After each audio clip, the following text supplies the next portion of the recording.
Hi, this is Mr. Bissonette with another episode 2 of Cognitive Studies, looking at how the brain works, how we learn, and what strategies can help us to accomplish that. So we're going to jump right in it today with this episode, and I'm going to show you a little example that really exemplifies these strategies, how it works, and how it can make the classroom way more efficient. Admittedly, I am stealing this example from Brain Rules by John Medina. It's a great book. I highly recommend it. But I'll show you it right now, and hopefully you can go along with us and get to experience it as well. I do believe if you try it, put that effort into it, and experience it, you'll see the true wonders and beauty in it and understand how much more efficient we can learn stuff. So without further ado, we will get going. So a couple things that our brains remember the best. We are visual spatial. We remember things that are weird. We remember things that have to do with survival, so eating, food, getting to different paths and places. We remember things that are exciting and fun, engaging, and we remember things that have to do with procreation. Okay? So if we can encode our mundane or boring information into something fun and exciting, our brains are going to remember it way more than if we just have the traditional numbers or something like that. The way I explain this to the students is if I were to give you a phone number, it's going to be way tougher to remember the phone number than if I gave you 10 items to remember. Baseball, strawberry, banana, whatever that may be. As we go through those items, if we have a picture for them, or if we can see an image of them, we will remember them better than the numbers. Why does our brain not remember the numbers and formula stuff really well? Because it's boring.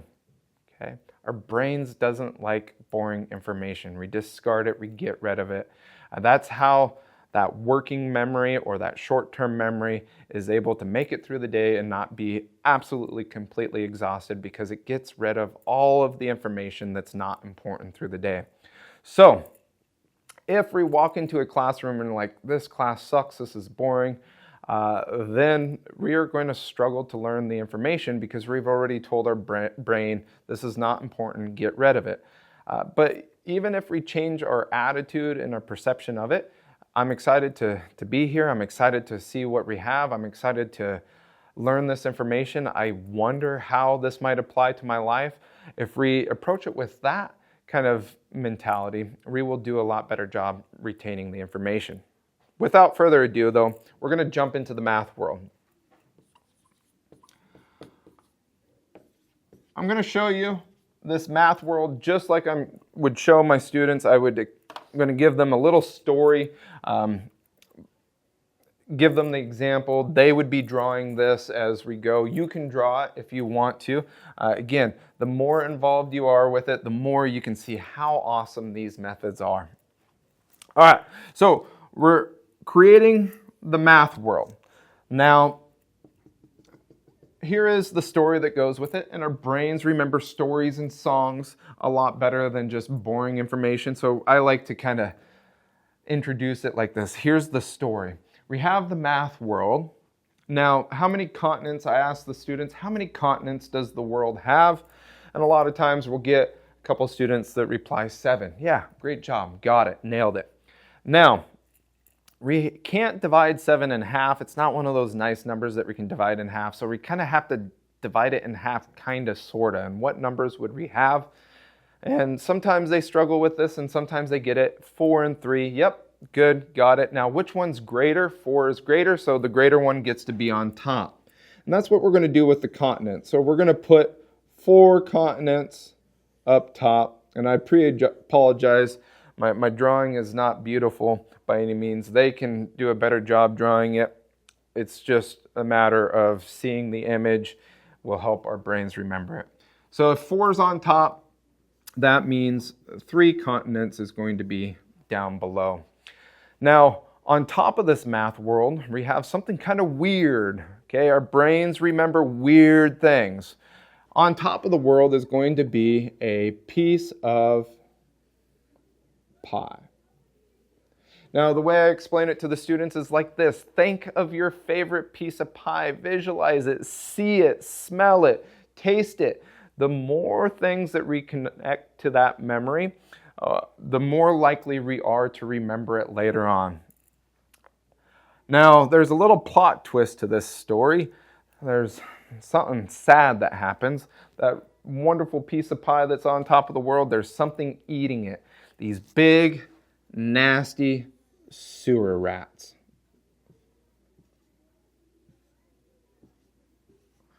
And more specifically, there's going to be 3 big, nasty sewer rats eating your piece of pie.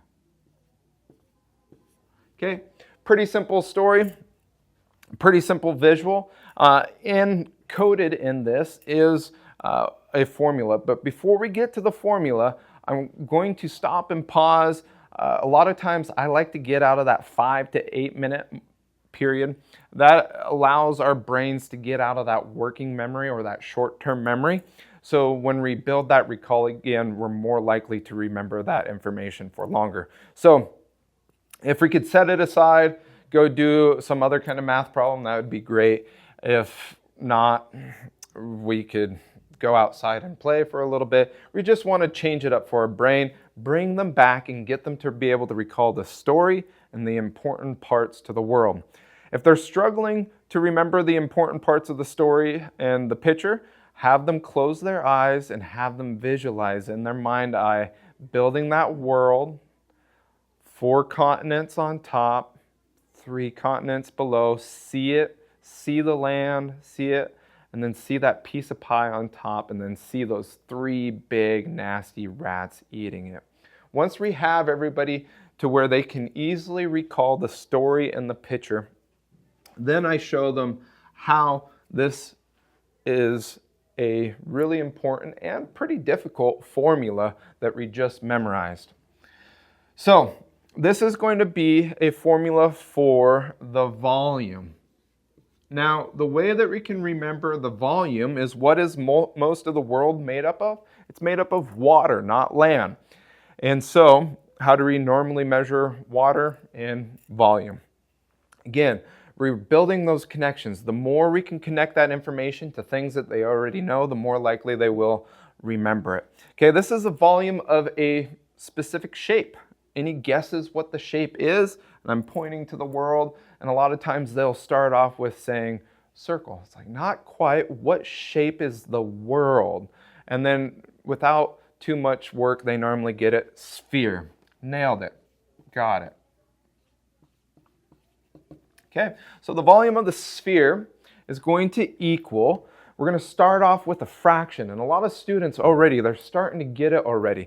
What is the fraction? Think about the story. What do we have on top? What do we have down below? And they normally get it right away, 4/3. And you can think of that equator like that fraction bar if they are struggling, if they need a little extra help to get there.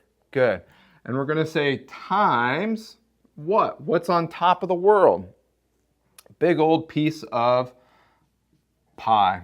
And remind them, mathematically, what is pi? And normally at the middle school level, they get it. 3.14, great, got it, awesome, good. That's what that represents.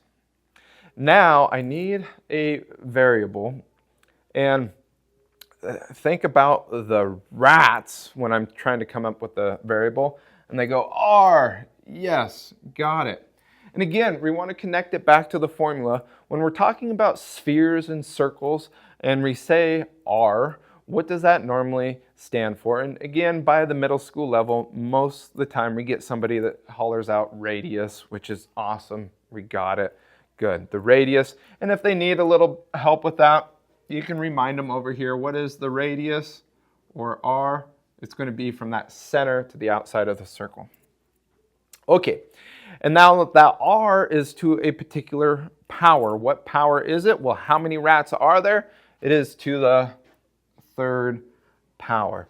And magically, the kids realize, oh my goodness, I just memorized this really tough formula and it was quote unquote really easy. Now, this is one of those terms that's a little tough in the cognitive world because, all too often they say that it's easy, and then, parents are like, well, I want my kids working hard. We have learned a lot of information, but we have done it in a really efficient way.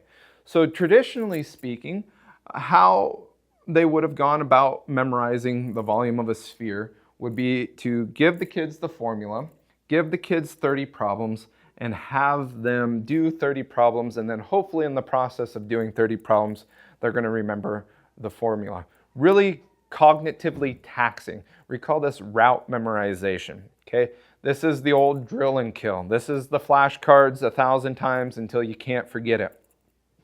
It requires a lot of time and it requires a lot of effort to be able to accomplish it that way. This is where the cognitive studies is so exciting for me. I don't need 30 problems for students to be able to remember and memorize the volume of a sphere.